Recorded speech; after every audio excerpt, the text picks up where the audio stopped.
you've also written about on the link between meditation and this kind of state of this attitude of love, that people often kind of will be confused about, well, can you have the kind of non-attachment of meditation with this loving aspect? But you've written a lot about kind of, I guess, the nuances of why that's different to clinging, and that's not really part of the kind of love we're talking about. Yeah, I mean, it's difficult, especially these days with modern psychology and Western psychology, talking about attachment theory, and it's a very particular use of the word, I think, within the Buddhist psychology, which is not nurturing and bonding, and and all of that. But I would sometimes try to deepen my own understanding of it by replacing it with the word control, because that's what it really is. It's not the closeness or the caring so much, but it's that extra thing we do. I will love you as long as you love me in return, as long as you express that in a certain way, as long as the following 15 conditions are met. I will love myself as long as I never make a mistake. We know the fragility, the brittleness of that state and how breakable it is. So it's not really what we mean by loving kindness, which is more a state that can sustain us through ups and downs and changes and disappointments. And, it's not about getting what we want and clinging to that, which would be the attachment. Because otherwise we're so kind of fixated on the result. It's like if you offer loving kindness to a friend who's struggling, who's not having a good time, and they don't improve, then you think, wow, my meditation is like really bad. I couldn't like make it all better, which is how we usually approach pain. Like it's up to us to make it all better.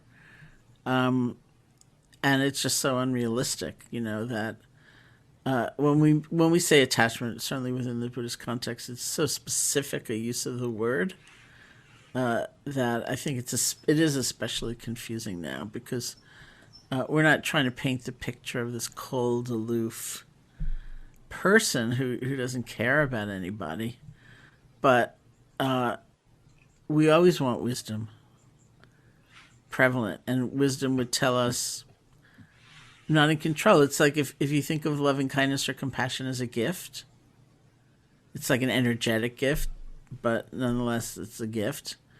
You can't control how someone is going to take up the gift you just gave them. You give them a book and maybe they nod distantly and walk away, and it's like, whoa, I give terrible gifts. I'm like, why did I do that? But maybe not. Maybe they're just in a bad mood, or Yeah. maybe they're in a good mood. They just did a cryptocurrency deal and they made like $70 billion or something like that. And you hand them the book and it's like, what?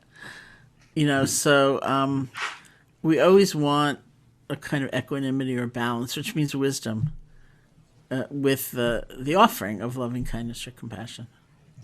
Yeah, I mean, you mentioned the terminology could get confusing, but I think it was in Real Love you wrote about a kind of parallel between the kind of non-attachment, the Buddhist non-attachment, loving way of being, and a parallel to attachment theory and psychology, and saying that it kind of maps onto secure attachment as opposed to kind of anxious or avoidant attachment, and anxious being kind of like the clinging that you're trying to avoid. So yeah, I think that's a really interesting parallel. And then in your book, Real Change, it's a wonderful exploration of kind of how these things map onto actually making a change in the world. And I think it makes sense, right, that for a lot of us, we come to this through suffering, and we then, the compassion kind of, I guess, makes it logical that you want to go and help others and improve suffering in the world. Yeah. And I think, again, it has something to do with resilience, because I think often of the stress dynamic, which is really a dynamic. There's like the pressure or the circumstance coming at us, and then there's the resource with which it's met. And we know that just from life, like you can be in a beautiful place and waterfalls, rainbows, surrounded by loving friends that you can't even acknowledge. You can't let them in. because your inner state is so chaotic or in such turmoil or whatever.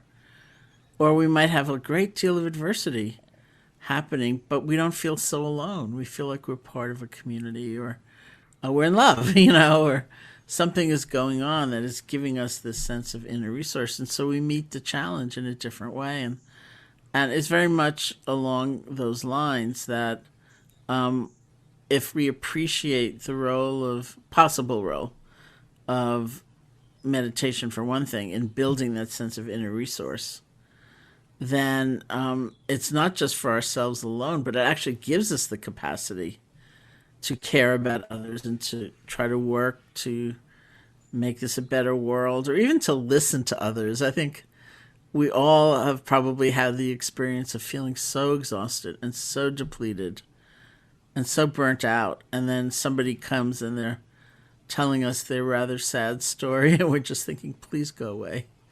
Like, I cannot take this in. I don't have it in me to meet this moment. And we have to pay attention to that, because so often that commitment to building that sense of inner resource is seen as selfish or self-indulgent or self-preoccupied. But really, how are we going to go on and try to make a difference if we don't have that?